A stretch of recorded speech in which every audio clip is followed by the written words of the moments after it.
আজি আমি বৌদ্ধগড় জিপিৰ তুলসীবাৰী অঞ্চলৰ আমাৰ যি পালবস্তি আছে এই পালবস্তিৰ সন্মানীয় ৰাইজৰ লগত কিছু মত বিনিময় কৰিলোঁ।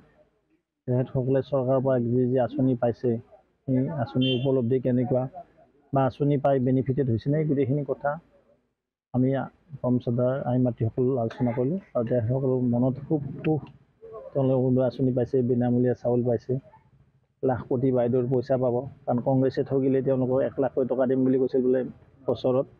এতিয়া চব পলাই দিছে যিসকলে মিছা কথা ক'বলৈ আছিল যে বিজেপিহে ৰাইজৰ ওচৰত আছে আৰু বিজেপি সদায় সেৱা কৰি যাব। খুব ভাল কথা। অসম যে আজি ভাৰতবৰ্ষৰ ওচৰত ফেৰ মাৰিব পাৰে সক্ষম হৈছে, দেশৰ অন্যতম উন্নত ৰাজ্য হিচাপে পৰিণত হৈছে, তাৰ বাবে আমি মুখ্যমন্ত্ৰী চৰকাৰখনক ধন্যবাদ দিব লাগিব। বিজেপি নেতৃত্বাধীন চৰকাৰখনক ধন্যবাদ দিব লাগিব। আজি আমি বৌদ্ধগড় জিপিৰ তুলসীবাৰী অঞ্চলৰ আমাৰ যি পালবস্তি আছে এই পালবস্তিৰ সন্মানীয় ৰাইজৰ লগত কিছু মত বিনিময় কৰিলোঁ।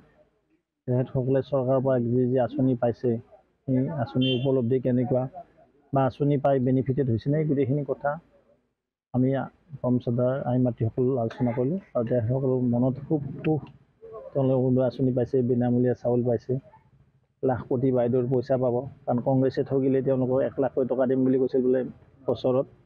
এতিয়া চব পলাই দিছে যিসকলে মিছা কথা ক'বলৈ আছিল যে বিজেপিহে ৰাইজৰ ওচৰত আছে আৰু বিজেপি সদায় সেৱা কৰি যাব। খুব ভাল কথা। অসম যে আজি ভাৰতবৰ্ষৰ ওচৰত ফেৰ মাৰিব পাৰে সক্ষম হৈছে, দেশৰ অন্যতম উন্নত ৰাজ্য হিচাপে পৰিণত হৈছে, তাৰ বাবে আমি মুখ্যমন্ত্ৰী চৰকাৰখনক ধন্যবাদ দিব লাগিব। বিজেপি নেতৃত্বাধীন চৰকাৰখনক ধন্যবাদ দিব লাগিব। আজি আমি বৌদ্ধগড় জিপিৰ তুলসীবাৰী অঞ্চলৰ আমাৰ যি পালবস্তি আছে এই পালবস্তিৰ সন্মানীয় ৰাইজৰ লগত কিছু মত বিনিময় কৰিলোঁ। তেখেতসকলে চৰকাৰৰ পৰা যি আঁচনি পাইছে সেই আঁচনিৰ উপলব্ধি কেনেকুৱা বা আঁচনি পাই বেনিফিটেড হৈছেনে গোটেইখিনি কথা আমি কৰ্মচাৰীৰ আই মাতৃসকল আলোচনা কৰিলোঁ। আৰু তেখেতসকলৰ মনত খুব তেওঁলোকে আঁচনি পাইছে, বিনামূলীয়া চাউল পাইছে, লাখপতি বাইদেউৰ পইচা পাব। কাৰণ কংগ্ৰেছে ঠগিলে তেওঁলোকক 1 লাখকৈ টকা দিম বুলি কৈছিল বোলে বছৰত। এতিয়া চব পলাই দিছে যিসকলে মিছা কথা ক'বলৈ আছিল যে বিজেপিহে ৰাইজৰ ওচৰত আছে আৰু বিজেপি সদায় সেৱা কৰি যাব। খুব ভাল কথা। অসম যে আজি ভাৰতবৰ্ষৰ ওচৰত ফেৰ মাৰিব পাৰে সক্ষম হৈছে, দেশৰ অন্যতম উন্নত ৰাজ্য হিচাপে পৰিণত হৈছে, তাৰ বাবে আমি মুখ্যমন্ত্ৰী চৰকাৰখনক ধন্যবাদ দিব লাগিব।